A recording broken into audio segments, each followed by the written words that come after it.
What is good, YouTube, man? Today, back on our banger reaction video, we're reacting to killers who don't realize they were being recorded. Yo, imagine killing someone and then finding out you were being recorded the whole time. What do you even feel like? What do you even think? What do you even do? We gonna find out. Before I start this video, I just really want to deeply apologize for the fat break I took. I don't know why I did it. I was just not motivated to make any videos, and then half the time I didn't really have time to make the videos because I worked all day. It was a pain in the ass, man. It was really pissing me off. But now, the grind is fucking back. I know I say that a lot. In most of my videos I say that, and then I take like a week break. But this time, it's fucking back. I'm posting every fucking day. If you don't see me posting tomorrow, I might have been dead. The Jews might get me. Like I gotta be careful what I say. All right. If I don't post tomorrow, then you guys know the elites got me because I'm on a fucking grind. No one can stop me. Ooh. Yo, I didn't mean to rhyme like that. I didn't know I was Slim Shady and shit. But let's just get right into this video, man. On the morning of June 11, 2021, CCTV cameras across Wembley, London captured a woman walking around with a large blue suitcase. On the surface, the footage is completely ordinary. How do you fit someone in a suitcase? However, this footage would soon become key evidence in one of the most brutal crimes in Wembley's recent history. Where's Wembley? The incident took place the evening of June 11 when the Metropolitan Police received a call from a man in distress. He was a temporary resident at a house on Chaplin Road. And according to him, the owner of the house, a 67-year-old woman who went by Deborah, was missing. Her phone and glasses, the two things she always kept on her, were also still in the house. But what made her absence most concerning was the fact that Deborah had a history of severe mental health struggles. She was diagnosed with schizophrenia, and at one point believed that Prince Charles, along with the country's prime minister, were communicating with her through YouTube. Deborah also had no... Wait, what? Wait, they were communicating through YouTube? How do you do that? Should I start communicating to fucking Trump and Netanyahu through YouTube?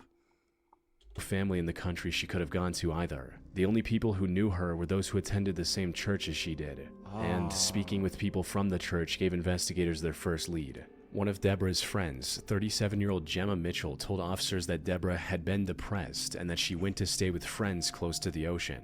Unfortunately, this lead turned out to be a dead end, There's oceans as none of the in London? CCTV cameras around her home captured her think they're leaving fire? that morning. Investigators like also a didn't nice find beach any spot? records Like, of her is using a there really taxi oceans service in or public London? transport. Parents of children who play Roblox. What the fuck is this? If your child was sexually exploited, abused, or pressured to share explicit... Dude, what After the 2 more weeks of fruitless searching, investigators had nearly run out of all potential leads. They needed a breakthrough, or the case risked going unsolved forever. Fortunately, the search finally reached its end on June 27, but in the way investigators feared most. Hi, I just found a body. Oh, go ahead, caller. What's your emergency? I just found a body. Right, okay. I hate their accents, bro. Are they breathing? No, they're dead. They look like they've possibly been there like a few days or something. A hiker discovered the remains of Deborah on a wooden path next... Yo, why is there a random door in the middle of the forest, bro? Let me know to never go there. Why the fuck? Is that a door? That has to be a door, right? You're telling me you're walking down this trail and there's just a door you gotta open. Nah, bro. I'm gonna turn the fuck around. I don't care what's on the side of that door. Devon, over 200 miles from her home in Wembley. The worst part about this discovery, however, was the condition investigators found her in. 4 hours away. This wasn't a case of going for a hike and having an accident. Instead, someone had surgically decapitated her head, which was later discovered about 30 feet away from the rest of her body. Autopsy results also showed signs of blunt force trauma to the head. With that, the case shifted from a missing person search to a homicide investigation.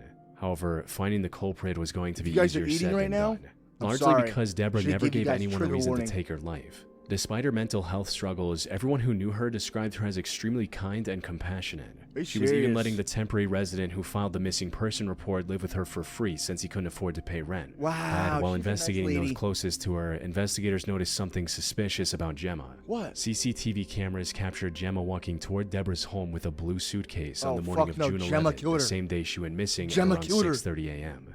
Hours later, the same cameras captured Gemma walking back, this time with two suitcases. She was also struggling more to roll the suitcases, suggesting that, unlike before, they were now heavy. Suitcases total? This made Gemma the primary suspect in Deborah's murder, prompting investigators to look into her more closely, which turned out to be the right move. On the 26th of June, CCTV cameras captured her struggling to load the same blue suitcases into the back of a rental car. She then drove to the same road where Deborah's remains were found the day later. This was enough evidence for the police to obtain a warrant and arrest Gemma on July 6.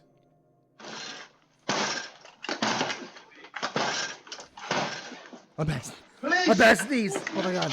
I thought it was coming. Hello there. Hello. I almost just sneezed my heart out. There's no answer. Sorry, what's your name? Sorry, we're asleep. Are you Gemma? Yeah, I am. Yeah, come with me. Just could you hold a second? Sure, sorry. Hold a second. Sorry, can I Gemma, Get the fuck outside, Gemma. You killer. Hand just so she can hand. Alright, Gemma. Maybe she's the one that's schizophrenic. Gemma didn't even try to plead her innocence and went with the officers without any resistance, almost as if she was already expecting them to some extent. She was waiting. She also remained silent at the station, answering every question with a cold no comment. But now that she was under arrest, authorities were able to search her home, and it wasn't long before everything became clear. You see, Gemma lived with her mother in their home on Bronsbury Park. The house was worth over £4 million, but it was in rough shape. So they hired a contractor and paid him over £230,000 for the renovations. Unfortunately, the contractor ran away with the money, leaving Gemma and her mother with an incomplete home and no money to fix it. Get scammed! That's where Deborah stepped in. She knew Gemma from church and considered her a friend. So after learning about her struggle, Deborah offered to pay over £200,000 for the renovations. However, in early 2021, Deborah was admitted to a mental facility where she received treatment for her schizophrenia. This treatment seemed to be very effective, as she was now thinking a lot more clearly. It also resulted in her reconsidering her offer to Gemma and withdrawing it completely by early June. She instead told Gemma to sell the house and use the money to live a good life. Phone records revealed a message she sent to Gemma on June 8, reading, "Until you sold house, I won't want you to come to me or my house. I'm stressed to the core." However, Gemma did not take this kindly, and on the 11th of June, she went to Deborah's home with the intention of ending her life. After committing the crime, she stuffed Deborah's remains in the suitcase and brought it back home, which is why it looked much heavier on the way back, before disposing of her remains in Solcombe 2 weeks later. Her true motive also came to light when investigators discovered a forged will in Gemma's home, naming her and her mother as the sole beneficiaries of Deborah's entire estate. What? All of this was more than enough evidence to convict Gemma. How did they do that? She stood trial on October 2020. Yo, what the fuck am I looking at, bro? Is he trying to be George W. Bush? Wait, no. George Washington. Bro, what the fuck is this? Is this a wig? No, this is clearly a fucking wig. You're not even trying to hide it. What the fuck is this, dude? Imagine going in public looking like this. You're a disgrace, man. You're a disgrace. I don't care if you're a judge, bro. Prison with a minimum you're of 34 a years behind bars. This bitch ugly as shit. Yo, bro, this might sound fucked up. Honestly, this really might sound fucked up. I've never seen a bad, fine-ass girl from the UK. Are they hidden? Are they hiding? Where's all the models from the UK at, bro? I'm only seeing ugly-ass bitches with fucked up teeth and shit. I've only ever seen that, bro. I've never seen a sexy fucking UK John. What do you call them? Little UK tings? I never seen them, bro. On July 7th, 2021, 23-year-old Chandler Halderson went to the local sheriff's office and filed a missing person report for his parents, 50-year-old Bart and 53-year-old Krista. According to Chandler, the two had gone to their family cabin in White Lake on July 2nd to spend the weekend. The last contact he had with them was a message from Krista writing, "Made it safely. Can't get anything through, and yes, it's packed. Going to White Lake today for the parade, and we'll come home Monday night/Tuesday early. Love you lots." It was Wednesday now, and the two had still not returned. Their phones were also going straight to voicemail, leaving Chandler with no way to determine their current whereabouts. I just broke this shit down. The simplest explanation was that they simply decided to extend their stay, and that they weren't able to inform Chandler because of the bad cell signal at the cabin, which was a known issue. However, this was completely out of character for them. Bart was extremely punctual and responsible, and Krista was on the verge of losing her job if she didn't return soon. Wow. Chandler was understandably worried about the safety of his parents. To make matters more complicated, they didn't go to the cabin on their own. Instead, they were apparently picked up by friends that Chandler didn't know about. Officers quickly began looking for the couple this is while all- Chandler this is reached all out to local media, suspicious. hoping someone with information on Bart and Krista might come forward. The most obvious place to look for them was the cabin, but when officers arrived at the location, Who's this they lady? were surprised to see it completely empty. They had to break open the front door only to find zero signs of recent activity. Wow. It seemed like Bart and Krista never made it to the cabin. But if that was the case, That's kinda why did scary. Krista tell Chandler that they made it safely in her text? In the meantime, Chandler turned to the I told neighbors you. to check if any of their doorbell cameras Bro, I told you. He faked that shit. He was the one texting them on her phone. Tell me I'm wrong. We're gonna find out right now. captured anything about Bart and Krista, but that didn't prove very useful either. Without any other leads, investigators went back to the Halderson home to look for any clues. They also brought Chandler in for questioning since he was the last person who Who saw the kills their couple. parents, Though bro? until now, Chandler appeared They to be a brought you perfect into this son. world. Despite living with his You're gonna parents, take Chandler them was out? doing very well for himself. He had It's already fucked gained up. valuable work experience in several different fields at just 23 years old and had even received a job offer from SpaceX. Unfortunately, before he could accept gives the a fuck? offer, He he killed his accidentally family. fell down the stairs. This resulted in him sustaining severe nerve damage Bro in the fell down the legs, forcing him to stairs. reject the SpaceX a offer and clumsy focus on fuck. recovery. Did you know there's a way to become damn your it. own bank with Are the you right serious? life insurance policy? It's called Nice. Indexed Universal Life Insurance. Like all life insurance, IU Like, fuck out of here. I don't He need had to also care been about that very shit. cooperative with the police up until I don't this even have point. money. But as it turned out, the concerned look on his face was nothing but a complete lie. Yeah, His obviously behavior there's started no becoming concern on his suspicious face. as soon as he was brought in He's for cold questioning. stoded. Not Wait, no. realizing he was being recorded, Cold Chandler was seen in hearted. the interrogation room putting his head up That's against why, the man. wall, almost why, as if he was trying to listen in on what the detectives knew, likely so he could adjust his story accordingly.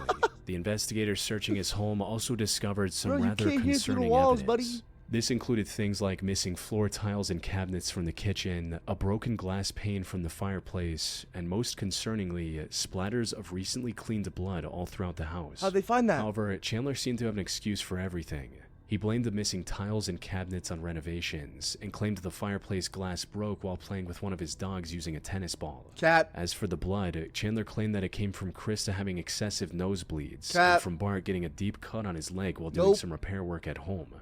But investigators were starting to notice some Whoa, what is he inconsistencies saying on the in his ring camera? statements. For instance, at one point during the interview, Chandler claimed that he couldn't drive because of his leg injuries. But not long after, he mentioned driving to multiple places to celebrate the 4th of July holiday. However, despite their Caught yourself suspicion, in a lie there, investigators buddy. had no proof of any foul play from Chandler. That is, until they received a call from a woman named Cress. She was a Cress. family acquaintance of Chandler's girlfriend, Catherine, and the two had actually gone to her Cress place for looks dinner on the 4th of sexy. July.